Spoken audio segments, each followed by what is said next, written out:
Le RA est une maladie inflammatoire non suppurative survenant 2 à 3 semaines après une infection pharyngée à streptocoque bêta-hémolytique du groupe A. Il atteint le cœur, les articulations, le système nerveux, la peau et les tissus sous-cutanés. La gravité de la maladie tient à l'atteinte cardiaque, donc l'évolution est variable, pouvant laisser à la phase chronique des séquelles valvulaires, parfois sévères. Il faut savoir qu'aucun symptôme ni stigmate biologique n'est pathognomonique de la maladie. Le RAA pourrait être considéré comme le résultat pathologique d'une interférence entre deux éléments. D'abord le germe, le streptocoque bêta-hémolytique du groupe A, mais aussi l'hôte vivant dans un environnement favorisant sa prédisposition et sa réponse immunitaire inadaptée. Bien sûr, le facteur de l'environnement a toujours été considéré comme le facteur essentiel. Puis on a le facteur lié à l'hôte. Cette disposition familiale a été suspectée depuis longtemps, reste toujours discutable, malgré que la preuve génétique n'a pas été complètement prouvée. Il est important de connaître les caractéristiques de ce germe. Il s'agit d'un coccyge gram-positif, il est immobile, asporulé, il se dispose en chaînette, avec présence parfois d'une capsule. Il est responsable d'une hémolyse alpha ou bien d'une hémolyse bêta. Et ce qui nous concerne aujourd'hui, on va s'intéresser à ce streptocoque qui est responsable d'une hémolyse bêta du groupe A. Il est aussi important de connaître ces facteurs de virulence de ce germe. D'abord, la capsule, composée d'acide hyaluronique, qui est immunogène mais aussi qui a un pouvoir invasif. Cette protéine M qui est immunogène mais qui a aussi un pouvoir d'adhérence et un pouvoir invasif. Et de ces enzymes et toxines qui sont produits par ce germe. On a la streptolysine O qui est une hémolysine et qui a aussi un pouvoir immunogène, donc responsable de production d'anticorps. La streptokinase qui est une fibrinolysine, la hyaluronidase qui permet la diffusion dans les tissus et la streptodornase dépolymérise l'ADN qui a aussi un pouvoir immunogène. Alors sur cette diapo, j'ai essayé de faire un schéma récapitulatif pour justement préciser ces éléments de virulence qui sont liés au germe. Sur cette diapo, on reprend ces éléments de virulence. D'abord, ceux qui sont responsables de la colonisation, donc qui vont permettre l'adhésion à l'épithélium. En deuxième, on a les éléments qui vont permettre l'invasion, c'est-à-dire la pénétration des barrières physiologiques. Les paramètres qui vont permettre un échappement au système immunitaire et en dernier, les éléments qui vont permettre une activation de la réponse inflammatoire qui peuvent être responsables d'un sepsis. Il est important de connaître les éléments anatomopathologiques de cette maladie. D'abord, il faut savoir que la lésion inflammatoire passe par 3 phases qui sont connues, la phase exsudative, la phase granulomateuse et la phase régressive, et on va les voir dans les prochaines diapos. Alors la première phase, c'est la phase exsudative. C'est une lésion qui est non spécifique, caractérisée par l'atteinte du myocarde et des articulations, et elle est réversible sous traitement précoce. La deuxième phase, c'est la phase granulomateuse, caractérisée par le nodule d'Acheuse qui est constitué d'une zone centrale qui est la nécrose fibrinoïde et d'une zone périphérique constituée de cellules conjonctives, de lymphocytes et de plasmocytes. La troisième phase, c'est la phase régressive qui se voit au bout de 6 à 12 mois, caractérisée par une fibrose interstitielle et pour cela, on va avoir ou bien une sténose ou bien une incontinence valvulaire. Le RA se caractérise par un grand polymorphisme clinique, c'est-à-dire plusieurs signes peuvent se voir, mais en même temps ces signes ne sont pas pathognomoniques, c'est-à-dire qu'ils ne sont pas spécifiques pour pouvoir retenir le diagnostic. Raison pour laquelle des auteurs se sont réunis pour établir des critères qui vont nous permettre de poser le diagnostic. Ces critères de Jones, révisés, sont subdivisés en manifestations majeures, en manifestations mineures, mais aussi en preuves d'infection streptococcique préalable. Les polyarthrites sont les manifestations majeures les plus fréquentes. Elles se caractérisent par une polyarthrite aiguë mobile, touchant les grosses articulations. Elles sont migratrices, fugaces. Il faut savoir qu'en absence de traitement, l'atteinte articulaire dure globalement en moyenne 1 mois. Elle n'évolue jamais vers les séquelles.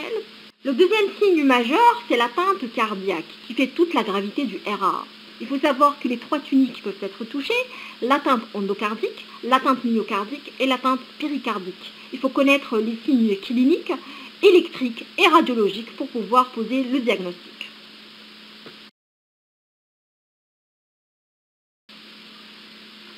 Il aussi savoir classer la sévérité de cette cardite, puisque notre prise en charge va en dépendre.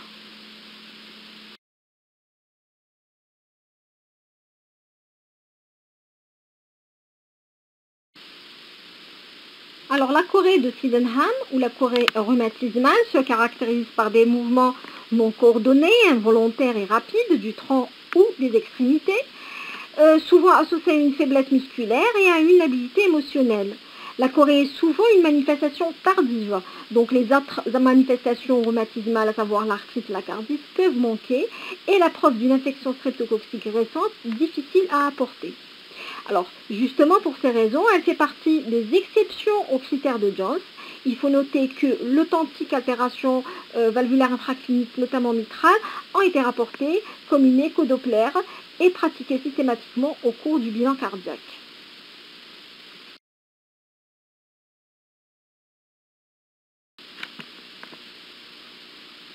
Pour les signes cutanés, il faut savoir qu'ils sont rares, voire exceptionnels. Quand ils existent, ils surviennent le plus souvent chez des patients porteurs d'une cardite. D'abord, on a l'érythème marginé de Besnier. C'est un exanthème particulier, évanescent et de teinte rosée. Il est une manifestation rare. Les zones érythémateuses présentent souvent une région centrale, pâle et des bordures arrondies ou serpigineuses. Les lésions sont de taille variable et elles apparaissent principalement sur le tronc et à la racine des membres, mais jamais au niveau de la face. Voilà une photo, justement, deux photos qui illustrent ces lésions.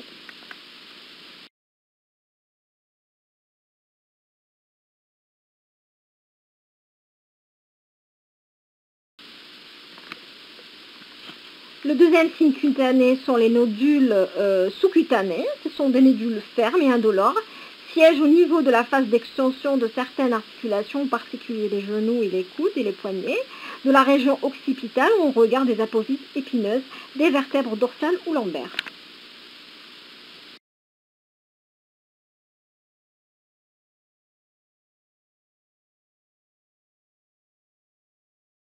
Les signes mineurs, on a d'abord la fièvre, qui est constante à un moment ou à un autre de la maladie. Elle dépasse assez souvent les 39 degrés Celsius. Les polyarthralgies, c'est un symptôme extrêmement fréquent en pathologie pédiatrique et ses causes sont très nombreuses.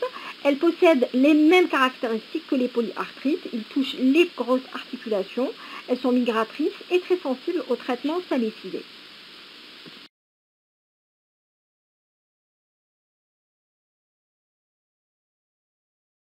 Les autres signes mineurs, qui sont les signes paracliniques, les tests d'inflammation non spécifiques, d'abord la vitesse de sédimentation, qui doit être supérieure ou égale à 50 mm à la première heure, la CRP, qui se positive plus précocement et se normalise rapidement.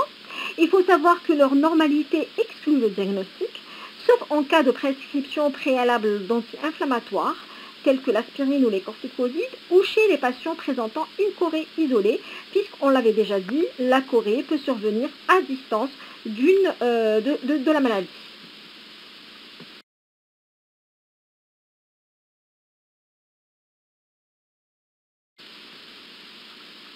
Alors les autres signes mineurs sont les signes électriques, un allongement de l'intervalle PR, un DAV de premier au deuxième degré, des signes de péricardite, une diminution du voltage des QRS, des modifications des segments ST et une négativité de l'onde T. Des signes radiologiques au téléthorax, on a une cardiomégalie avec bien sûr, il faut savoir mesurer l'index cardio-thoracique.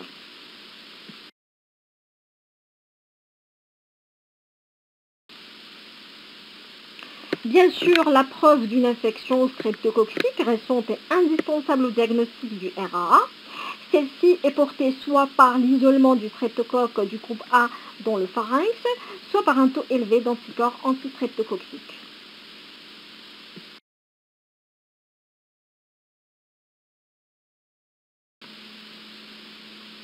Le diagnostic positif du RAA repose sur les critères de Jones révisés en 1992. Pour une crise initiale, le diagnostic sera retenu devant soit deux critères majeurs, soit un critère majeur et deux critères mineurs. Mais dans les deux cas, la preuve d'une infection streptococcique récente étant indispensable au diagnostic. S'il s'agit d'une récidive, le diagnostic est retenu même en absence de critères majeurs, en cas d'antécédents avérés de RAA et l'existence de critères mineurs et d'une preuve d'infection streptococcique récente vont suffire pour retenir le diagnostic.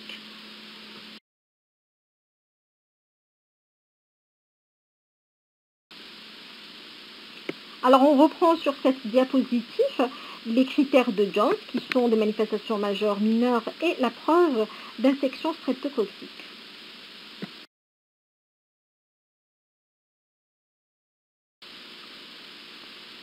Alors comme toute maladie, il faut savoir éliminer des diagnostics qui sont des diagnostics différentiels. D'abord devant une polyarthrite, il faut savoir éliminer certaines pathologies telles que le lupus érythémateux disséminé, l'arthrite juvénile idiopathique qui reste tout de même un diagnostic d'élimination, une drépanocytose, une leucémie, un cancer de l'enfant qui reste l'hantise de tout pédiatre, et l'arthrite réactionnelle ou bien post-infectieuse.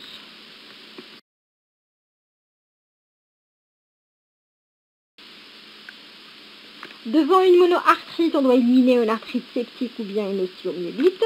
Et devant une cardite, il faut savoir éliminer une cardiopathie congénitale, une cardiomyopathie de la petite enfance, une endocardite infectieuse ou bien un souffle fonctionnel.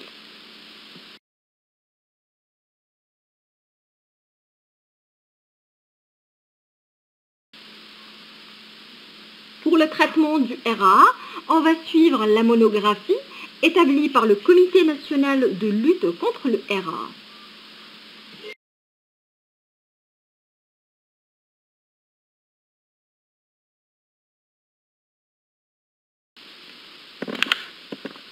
Donc le traitement de la crise aiguë, d'abord le repos qui est justifié pendant la période douloureuse et inflammatoire, l'utilisation des antibiotiques pour éradiquer ce streptocoque du pharynx. Le traitement de choix reste la benzatine, benzine, pénicilline à raison de 600 000 unités pour un poids inférieur à 30 kg et à 1 200 000 unités pour un poids supérieur à 30 kg, donc la voie est la voie intramusculaire. Pour la voie orale, on peut utiliser la piénisée à raison de 50 000 à 100 000 unités par kilo par jour en 3 prises pendant 10 jours. Et en cas d'allergie au bêta-lactamine, on peut utiliser l'érythromycine à raison de 30 à 40 mg par kilo par jour en 3 prises pendant 8 à 10 jours.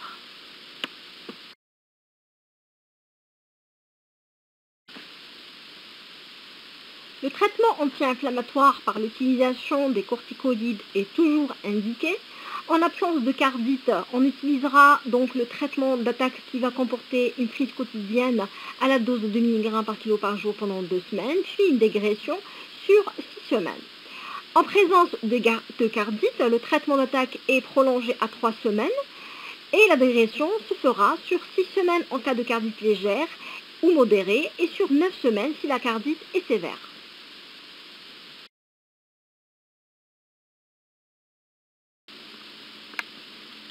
Sur cette diapo, on reprend la durée du traitement d'attaque et du traitement d'entretien en fonction du tableau clinique, RA sans cardite ou bien RA avec cardite légère ou modérée et RA avec cardite sévère.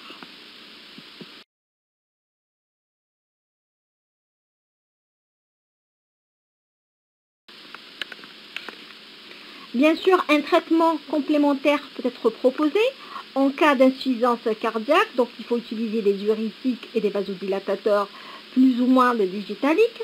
En cas de chorée, on peut prescrire un traitement neuroleptique, à savoir l'halopéridol.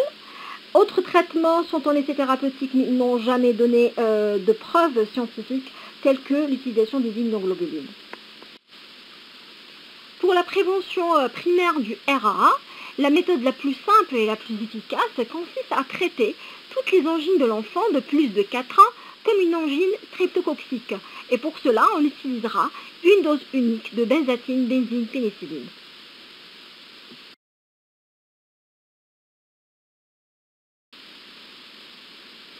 Pour la prévention secondaire, qui repose sur la prévention de la récidive des crises rhumatismales, elle repose sur l'injection de benzatine, benzine, pénicilline toutes les 3 semaines. La durée de cette prophylaxie secondaire est en fonction de l'existence ou non d'une atteinte cardiaque et de sa sévérité.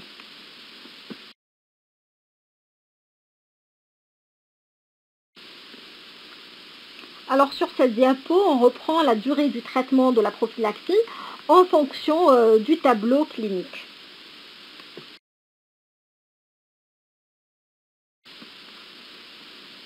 Alors comme toute pathologie, il faut savoir surveiller l'évolution de la maladie. Les signes généraux et les signes articulaires disparaissent en quelques jours. Pour les signes biologiques, la vitesse de sédimentation se normalise en une dizaine de jours en moyenne. Les autres signes s'effacent en 1 à 3 semaines et la guérison s'obtient sans séquelles. Néanmoins, des phénomènes peuvent se voir et on doit les connaître. D'abord, le phénomène rebond, qui a lieu pendant la phase dégressive de la corticothérapie, qui se manifeste par une accélération de la vitesse de sédimentation et une positivité de la CRP, mais pas de manifestation clinique. Cette phase ne nécessite pas de traitement ou seulement de l'aspirine.